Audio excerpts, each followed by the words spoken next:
How does a tax sale work in Pennsylvania? By the end of this video, you'll understand how tax sales work in Pennsylvania, where properties are sometimes bought for, get this, half price or less. I will tell you about the two different kinds of tax sales in Pennsylvania, one of which doesn't exist anywhere else in the United States except for Pennsylvania. And on today's video, you're going to learn all about that. Stay tuned to the end, because at the end, I'm going to give you access to a free resource where you can learn about a way to make money at tax sales where you never even have to buy a property at the tax sale, but you can still make more money than tax sale buyers. It's amazing and you're gonna love it, and there's a free resource at the end, so be sure to stay tuned. On this video, you're gonna learn about a little known list where properties can sometimes be bought as cheaply as a few $100s with no competition and no bidding. Today I'm gonna show you how to get lists of properties being scheduled for auction, and you're going to learn about the kind of properties to never buy at the tax sale, or you may face financial ruin.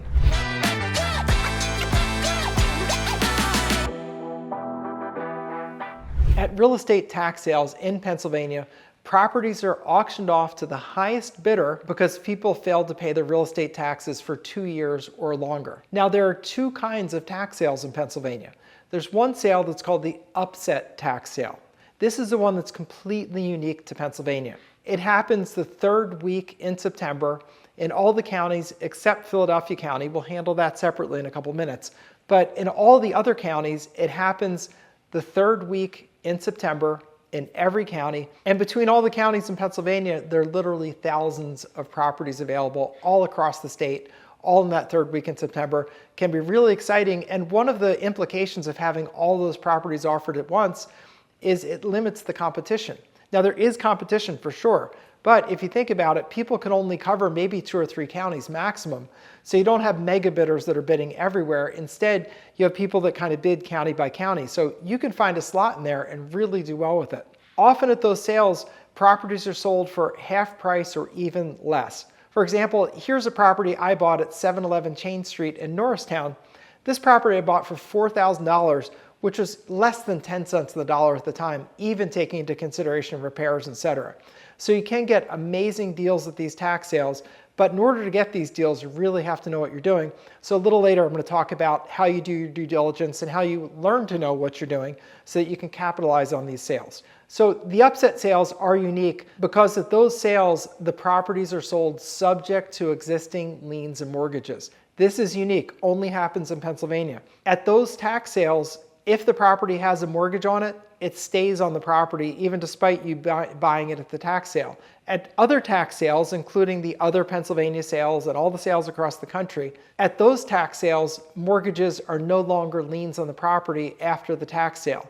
So in Pennsylvania, what that means is that you need to make sure you know what liens are on the property: mortgages, mechanics liens, materialman's liens, judgments. You need to know all the liens that are on the property before you bid, because otherwise you could buy a property thinking, oh, I just got this amazing deal. I got a $500,000 house for $10,000. Wow, this is amazing. And then you find out that there are judgments and mortgages adding up to $1 million in the house, and all of a sudden you have no deal. You just threw away $10,000. It can happen. So you need to be careful on properties you buy at the upset price tax sale, which again, third week in September in all the counties. At that sale, you need to have a title search on each property before you buy. Now, I recorded a whole separate video on buying properties at upset price tax sales.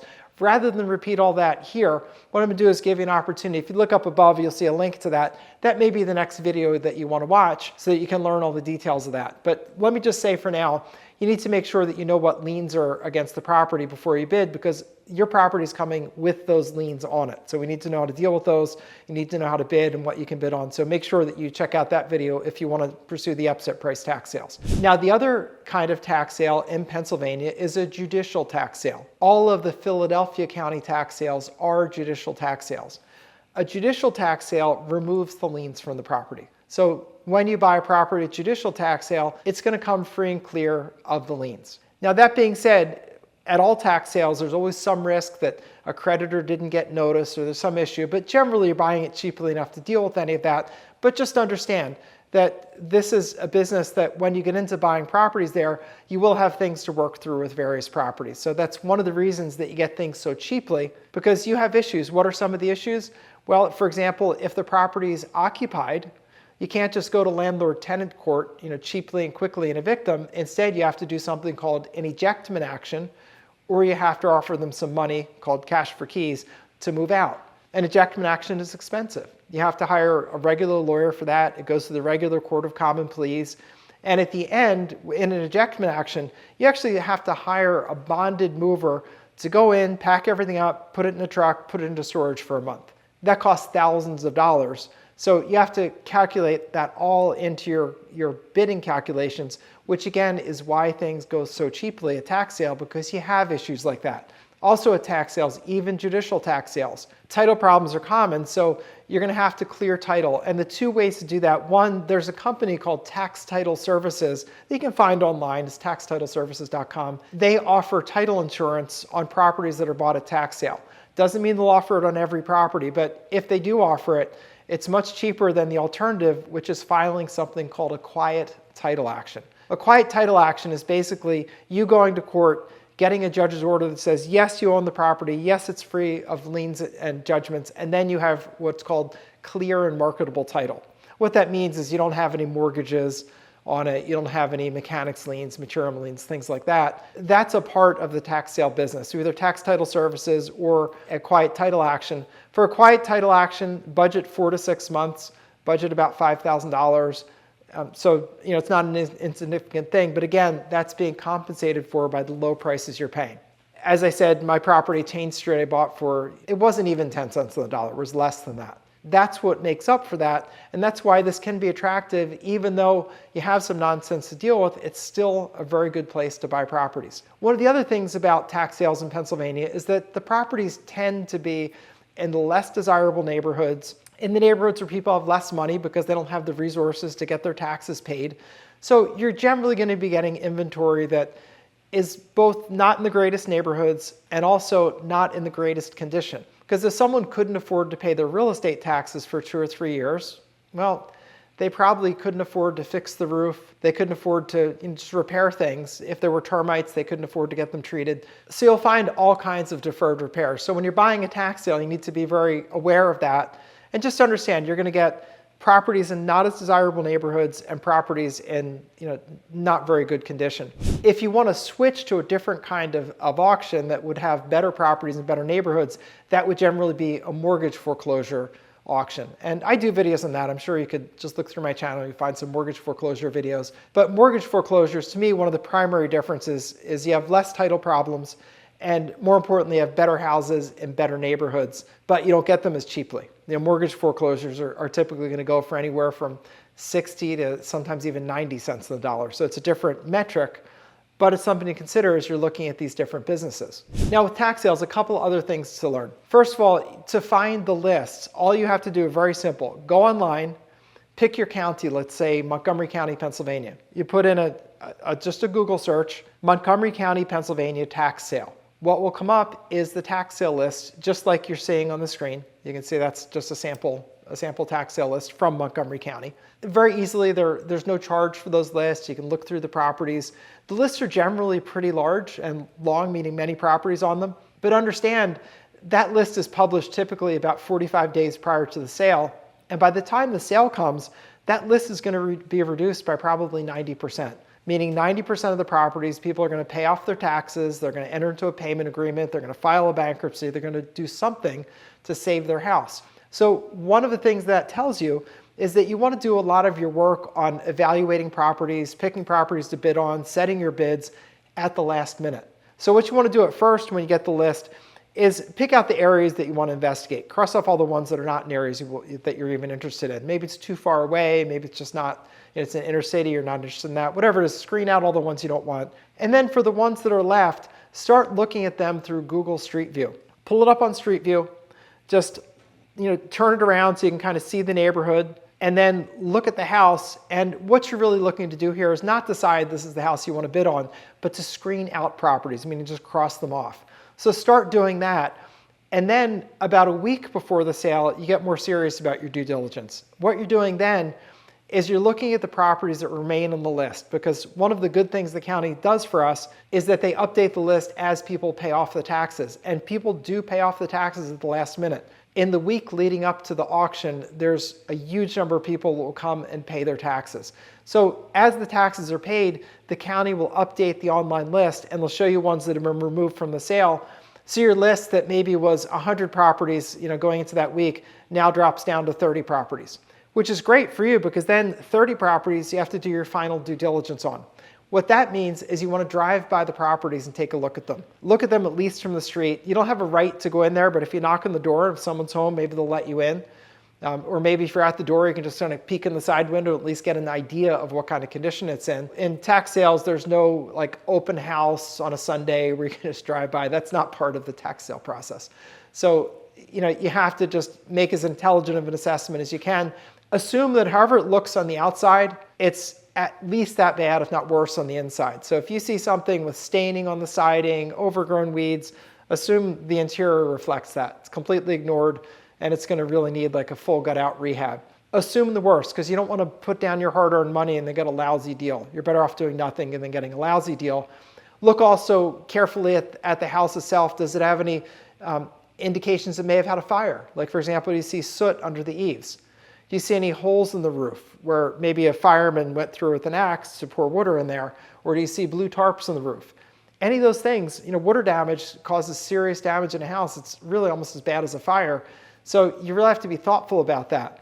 Is it an occupied property or not? If it's occupied, the good news is that it probably hasn't frozen over the winter and all the pipes have split, so that's good. And it's at least habitable, someone's living in there, so that's probably in better condition. If it's been sitting vacant, you probably got to redo all the plumbing. You can count on it having frozen and split because Pennsylvania is a cold weather state that freezes during the winter. So assume if it's vacant, you're going to have a lot more work to do. On the other side, occupied, you have the ejectment action. In my mind, when I have an ejectment action due, I'm budgeting $10,000 for that, assuming I've got to pay the lawyer, go to court, get a judgment, it takes time, and I've got to pay the movers to move them out. I'm budgeting $10,000 in my work. Just assume the worst. These are properties that have been ignored. But again, your offset to that is super low prices. The other thing to remember at tax sales is please check in advance the conditions of sale and when you have to register. Almost all the counties have gone to a system where you need to register in advance. And they're going to check to see whether you have any outstanding housing code violations, any unpaid real estate taxes yourself. You'll be barred from bidding if you've got those problems. So you want to see in advance what needs to be done. And if you have to take care of some things, take care of some things. Don't go in there expecting to show up the day of the sale and be allowed to bid. That's just not the way it works. You typically have to register a week to 10 days in advance of the sale. So I don't want you to get locked out, so please check that in advance. The other thing with these sales is it's really wise to go to a sale or two, observe it, learn how fast it goes, the tempo, how they're organized, so that you're not under that pressure when you're there to spend your real money. Instead, you can just go there as an observer and see how it is. In Philadelphia, the tax sales are held monthly, so that's easy to do. In the counties, they're only held every September, so that's a different matter. Not something, you could do it this year and then go for next year. That may be your plan. Or work with someone who's been doing it for a long time, and I'll give you a resource in that at the end. There's another really interesting aspect to this. There's something called a repository list. A repository list is properties that have been exposed to tax sale, but nobody bid on them. Now, why would you not bid at the upset tax sale? Really simple. Maybe it has too many liens and judgments on it. So in that case, they'll put it through a separate sale called a judicial sale that will wipe out the liens.